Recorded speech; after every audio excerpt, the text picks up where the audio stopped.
It's much better to discover than it is to be told sometimes. Just like any good movie.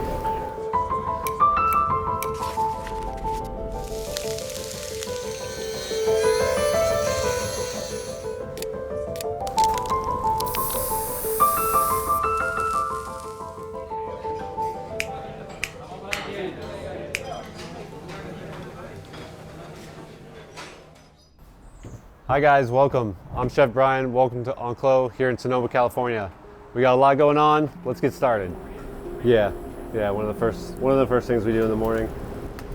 We call this the meat chandelier. Use it to hang and dry fish bones, and that'll be used to make sauces. These are skate bones. These are all black cod bones. These big ones are halibut.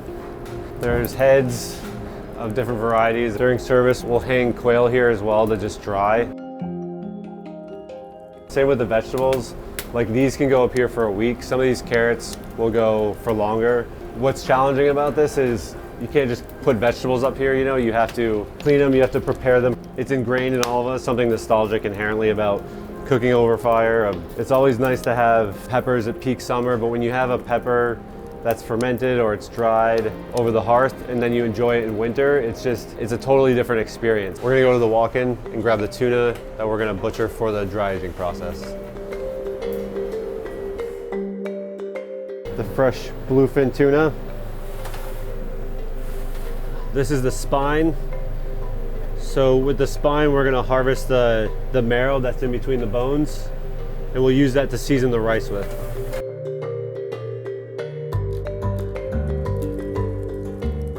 We're gonna butcher this bluefin tuna to prepare it for the dry aging process. So we dry age this for 60 days. We're gonna remove the bloodline, 75 to 85% humidity.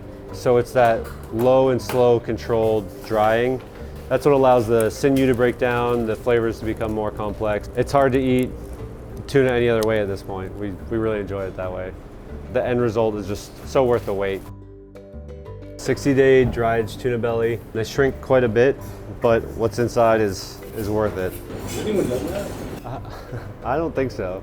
We'll discard whatever's been dry aged. Any fishiness goes to that outside layer. What's left inside is really nice and fresh. As it gets fattier, that starts to intensify. So we're really strategic about how much of the belly we put in with the loin, different intensity of flavor. Yeah, I'm always surprised when I cut into these things that they look as good as they do. So you can see the color, how red that is, and just how intense it is. So we'll dice up some of this. We'll take an abalone shell and we'll scrape some of this. We have the scraped chopped fat. We have the loin that's been diced, and then we'll mix that together and that kind of goes on the rice.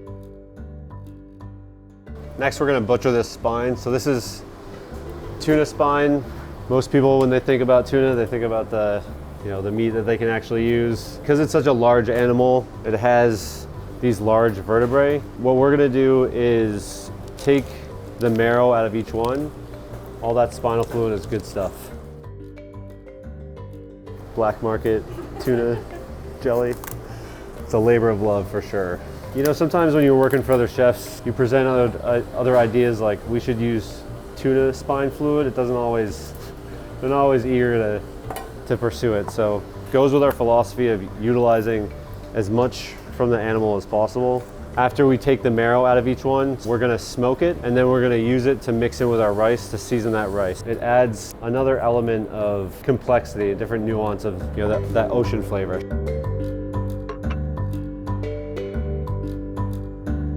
We're about to drummel some antlers for one of our canapes.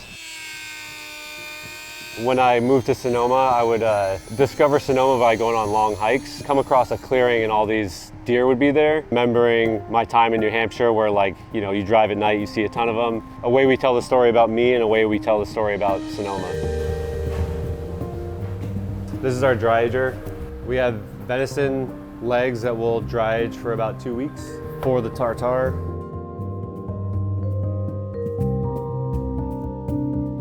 So we're gonna butcher the dry aged venison leg. This will go on that tartare. So you can see here there's separation of muscles, and that's what we're trying to achieve, is that we cut in between the muscles. It's more efficient, it makes sense to the butchery. The meat kind of tells you where to go, the layout of the muscles, the way they separate. This is the first time I've ever used this knife. It's custom made. It has the first guitar that I ever played. I broke the neck and sent it to him, and so that's inlaid in the handle. I think music is a lot like cooking, where you're kind of making some sort of art for yourself, and then hopefully if you do it, eventually people will like it, if you can stay true to that. So this is the lichen. The thing about tree lichen is that it grows on trees, so there's always branches in here, there's leaves, and so we'll just sort through it. So this goes on the antler. It's that same philosophy with seeing this growing on trees, getting that inspiration. So while on those hikes where I would see those wild deer, I would see this too, and this is what it looks like when we get it.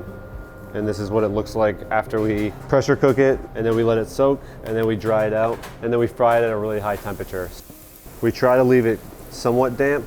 We want some of the water in here to steam really fast. This is at 400. We find that it breaks up the cells and it makes it crispy. It's funny when you have stuff like this.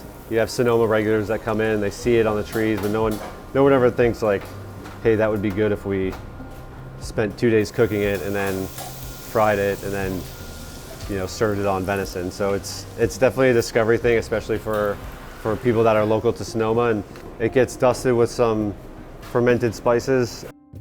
We're picking out the ones we're going to use for this spice mix. So we'll use some of this fermented tomato, fermented pea shells. We shuck the peas and then take the shells and we ferment them and then we dry them. Fermented cabbage, and then we have fermented leeks, pickled green garlic, taking you kind of into the forest with some of this fermented stuff. Just adds to the earthiness of the lichen. Chef Justin, our AM sous chef, will always just take this and run with it and bring us weird stuff to taste. Fermented onions at 8 in the morning and ask you to taste it. For something that is really dry and low sugar content, we will use this surabashi. It's kind of like a Japanese mortar and pestle. There is a blender here though for the tougher ones. These are all great fresh, but then when you ferment them, it's a completely different flavor.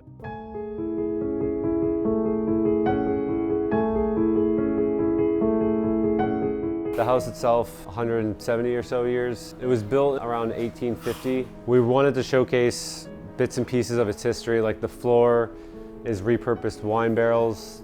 A lot of the wood that we showcase here is all made from repurposed wood that's fallen on our properties. While simple looking, I think it's my favorite. Redwood tree that they found in a bog, and it's 1,000 years old.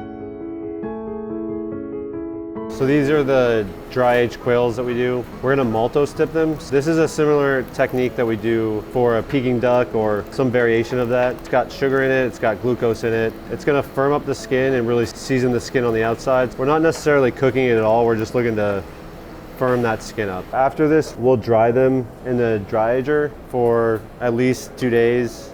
After that, we'll brush them with honey and we'll let them dry again over the fire.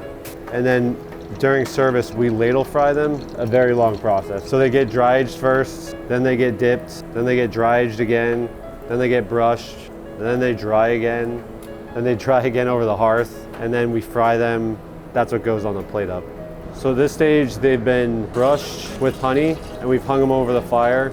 And right now we're just gonna ladle really hot oil over this, start to crisp up the skin. All by hand. During service, someone's just ladle frying quail. We cook it to about medium, so it still has some pink to it. And doing this just really helps crisp up the skin. It's really about that perfect temperature of being able to draw the water out and crisp up the skin without overcooking it. With deep frying it, it's gonna go inside the bird. It's also about moisture too. If you just dunk this right in the fry pot, it's a good chance it's gonna explode. All of the moisture from inside the cavity is gonna explode out. This actually happened to me recently as I was doing this and I put the oil inside and it just volcanoed back out onto my fingers. The sugar that's in that malto stip really helps bring out the sugars here and caramelize. So we're getting everything ready for the quail dish today. A few different parts of the garnish are grilled over live embers here. So this is almond wood that we burn down to these smaller embers. It just gives us a little more control over the heat. And this is all the garnish here. Baby Tokyo negi onions, confit in clarified butter and salt. Get a little bit of char on them. And then these are beans that we pickled last summer from our farm. These are roses that are pickled in rhubarb vinegar.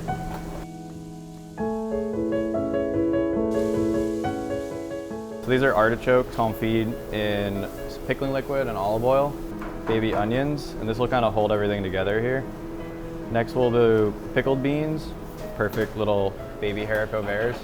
So when the guests are eating it, all they'll see is the roses on the plate.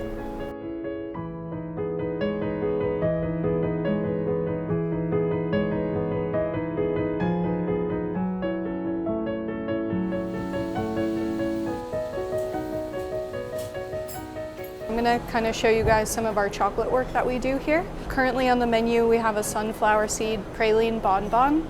We have to temper chocolate 3 times to make it. In the center we have tempered chocolate, and then we're going to spray a little bit of yellow cocoa butter on top of that. This is a 55% chocolate. All of the chocolate we use here in-house is from Valrhona. And this part of the process just releases any air bubbles that are trapped at the bottom of the chocolate so that you have a nice smooth shell on the top. And from here we'll just let the crystals in the chocolate form and then fill it with sunflower seed praline. Our mission is to really honor the product. I think we want people to be transported when they come in here. You can't tell the story without telling it of Sonoma.